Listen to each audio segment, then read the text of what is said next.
guys, hi. இன்னைக்கு video பார்க்க போறோம்னா ஆல்பபெட் சேலஞ்ச். அதாவது நான் ஒரு லெட்டரோ இல்ல அம்மா ஒரு லெட்டரோ ரேண்டமா ஒரு லெட்டர் சொல்லுவோம். அந்த லெட்டருக்கு மேட்ச் ஆகிற மாதிரி ப்ராடக்ட் எடுத்து வந்து காமிக்கணும். யார் ஃபர்ஸ்ட் கேமரால காமிக்கிறாங்களோ அவங்க தான் வந்து வின்னர். சோ அத மாதிரி விளையாட போறோம். ஓகே. நான் 3 2 1 சொன்னா நீங்க ஒரு லெட்டர் சொல்லணும். Okay. Okay? 3 2 1 S. S S S S ஓடுங்க ஓடுங்க. அந்த வந்துருச்சு. பாத்துக்கோங்க. சால்ட் சால்ட் எஸ்னா salt. Okay okay fine. Okay இப்போ என்னோட டர்ன்.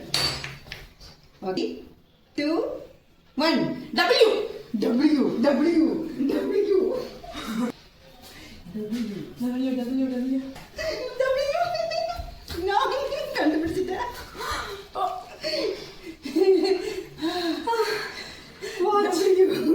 வாட்டர் அது செகண்ட். ஓகே அம்மா தான் ரெண்டு இது கரெக்டாக கண்டுபிடிச்சோம். அடுத்தது நம்ம கரெக்டாக கண்டுபிடிக்கிறோம். ஓகே அம்மா 3 2 1 B B B for okay okay next நான் சொல்லுங்க. 3 2 1 எம் டி. நான் தான் சொல்லணும். என்னது? M M M M M M M M M M M M என்னது? மிரர். தப்பு போமா. அதை எடுத்தது யாரு? இது வந்து ஆக்சுவலா மிரர் இல்ல, ஸ்பெக்ஸ். ஸோ பரவாயில்ல, ஒரு மார்க் கொடுக்கலாம், தப்பு இல்லை.